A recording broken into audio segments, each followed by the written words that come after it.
ಅಹಮದಾಬಾದ್ನಲ್ಲಿ ಕಂಡು ಕೇಳರಿಯದ ವಿಮಾನ ದುರಂತ ಸಂಭವಿಸಿದ್ದು ಇಡೀ ದೇಶವೇ ಬೆಚ್ಚಿ ಬಿದ್ದಿದೆ. ಅಹಮದಾಬಾದ್ ವಿಮಾನ ದುರಂತಕ್ಕೆ ಸಂಬಂಧಪಟ್ಟಂತೆ 274 ಜನರ ಸಾವಾಗಿದ್ದು ಮೃತದೇಹಗಳ ಪತ್ತೆಯೇ ವೈದ್ಯರಿಗೆ ದೊಡ್ಡ ಸವಾಲಾಗಿದೆ. ಈಗಾಗಲೇ 220 ಮೃತದೇಹಗಳ ಡಿಎನ್ಎ ಪರೀಕ್ಷೆಯನ್ನ ವೈದ್ಯರು ನಡೆಸಿದ್ದು ಇದುವರೆಗೂ ಕೂಡ 11 ಮೃತದೇಹಗಳ ಡಿಎನ್ಎ ಹೊಂದಾಣಿಕೆಯಾಗಿದೆ.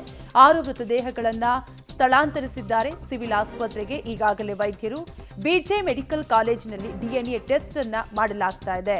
ಮೃತದೇಹಗಳ ಹಸ್ತಾಂತರ ಅವಸರ ಬೇಡ, ಡಿಎನ್ಎ ಪ್ರಕ್ರಿಯೆ ನಿಧಾನಗತಿಯಿಂದ ಸಾಗಲಿದೆ ಅಂತ ಬಿಜೆ ಮೆಡಿಕಲ್ ಆಸ್ಪತ್ರೆಯ ವೈದ್ಯರಿಂದ ಮಾಹಿತಿಯನ್ನ ನೀಡಲಾಗಿದೆ.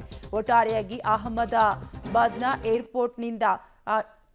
ಏರ್ಪೋರ್ಟ್ನಿಂದ ಹೊರಟ ವಿಮಾನ ಕೇವಲ 30 ಸೆಕೆಂಡ್ನಲ್ಲಿ ಪತನವಾಗಿದ್ದು ಸಾಕಷ್ಟು ಜನರು ಸಾವನ್ನಪ್ಪಿದ್ದಾರೆ. ಸಾವಿನ ಸಂಖ್ಯೆ ಹೆಚ್ಚಾಗ್ತಾನೆ ಇದ್ದು 274 ಜನರು ಈ ವಿಮಾನ ದುರಂತದಲ್ಲಿ ಸಾವನ್ನಪ್ಪಿದ್ದಾರೆ.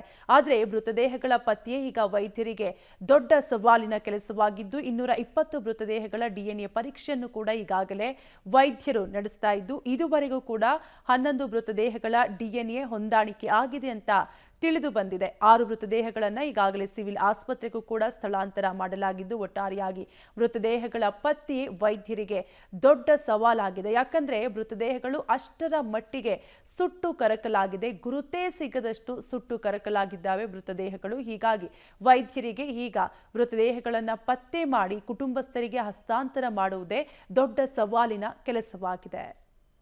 ನಿಜಕ್ಕೂ ಕೂಡ ನಲ್ಲಿ ಆದಂತಹ ವಿಮಾನ ದುರಂತ ಇಡೀ ದೇಶವನ್ನೇ ಬೆಚ್ಚಿ ಬೀಳಿಸಿದೆ. Mrityunjaya Vishwas effect 11A lucky ಸೀಟಿಗೆ ಫುಲ್ ಡಿಮ್ಯಾಂಡ್ ಹೆಚ್ಚಾಗ್ತಾ ಇದೆ. ಫ್ಲೈಟ್ನಲ್ಲಿ ಹಣ ಹೆಚ್ಚಾದ್ರೂ ಕೂಡ ಪರವಾಗಿಲ್ಲ, 11A ಸೀಟ್ ಬೇಕು ಅಂತ ಪ್ರಯಾಣಿಕರು ಕೇಳ್ತಾ ಇದ್ದಾರೆ. ಏರ್ ಇಂಡಿಯಾ ವಿಮಾನದಲ್ಲಿ 11A ಸೀಟ್ನಲ್ಲಿ ವಿಶ್ವಾಸ್ ಕುಳಿತಿದ್ರು. ದೊಡ್ಡ ದುರಂತದಲ್ಲಿ ಸಾವಿನಿಂದ ವಿಶ್ವಾಸ್ ಪಾರಾಗಿದ್ದಾರೆ. ಇಷ್ಟು ದೊಡ್ಡ ದುರಂತದಿಂದ ವಿಶ್ವಾಸ್ ಪಾರಾಗಿದ್ದು ದೇಶದ ಹಲವೆಡೆ 11A ಸೀಟಿಗೆ ಈಗ ಭಾರಿ ಡಿಮ್ಯಾಂಡ್ ಹೆಚ್ಚಾಗ್ತಾ ಇದೆ. ಒಟ್ಟಾರೆಯಾಗಿ ವಿಮಾನ ದುರಂತದ ಈ ಘಟನೆಯಲ್ಲಿ ಇಷ್ಟು ಜನ ಪ್ರಯಾಣಿಕರಲ್ಲಿ 242 ಪ್ರಯಾಣಿಕರ ಪೈಕಿ 241 ಪ್ರಯಾಣಿಕರು ಕೂಡ ಸಾವನ್ನಪ್ಪಿದ್ದು ಒಬ್ಬರೇ ಒಬ್ಬರು ವಿಶ್ವಾಸ್ ಪವಾಡ ಸದೃಶವೆಂಬಂತೆ ಬದುಕುಳಿದಿದ್ದಾರೆ. ಹೀಗಾಗಿ ಈ ಬದುಕುಳಿದಿರುವ ಘಟನೆಗೆ ಸಂಬಂಧಪಟ್ಟಂತೆ 11A ಲಕ್ಕಿ ಸೀಟಿಗೆ ಫುಲ್ ಡಿಮ್ಯಾಂಡ್ ಬಂದಿದೆ. ಯಾಕಂದ್ರೆ ವಿಶ್ವಾಸ್ 11A ಸೀಟಿನಲ್ಲಿ ಕುಳಿತು ಪ್ರಯಾಣವನ್ನ ಬೆಳೆಸಿದ್ರು. ಆತ ಒಬ್ಬನೇ ಸಾವನ್ನೇ ಗೆದ್ದು ಬಂದಂತಹ ಯುವಕನಾಗಿದ್ದು ಏರ್ ಇಂಡಿಯಾ ವಿಮಾನದಲ್ಲಿ 11A ಸೀಟ್ನಲ್ಲಿ ವಿಶ್ವಾಸ್ ಕುಳಿತು ಪ್ರಯಾಣವನ್ನ ಬೆಳೆಸಿದ್ರು.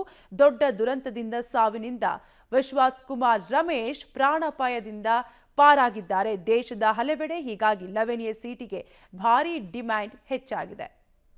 ಒಟ್ಟಾರೆಯಾಗಿ 11A ಲಕ್ಕಿ ಸೀಟಿಗೆ ಈಗ ಫುಲ್ ಡಿಮ್ಯಾಂಡ್ ಬಂದಿದೆ. ಯಾಕಂದ್ರೆ ಈ ಅಹಮದಾಬಾದ್ನ ಏರ್ಪೋರ್ಟ್ನಿಂದ ವಿಮಾನ ಪತನವಾಗಿದ್ದು ಕೇವಲ ವಿಮಾನ ಹಾರಾಟ ಆದಂತಹ ಕೇವಲ 30 ಸೆಕೆಂಡ್ಗೆ ವಿಮಾನ ಪತನವಾಗಿದ್ದು ವಿಮಾನದಲ್ಲಿ ಸುಮಾರು 242 ಜನರು ಪ್ರಯಾಣವನ್ನ ಬೆಳೆಸಿದ್ರು. ಈ 242 ಜನರ ಪೈಕಿ 241 ಪ್ರಯಾಣಿಕರು ಸಾವನ್ನಪ್ಪಿದ್ದಾರೆ.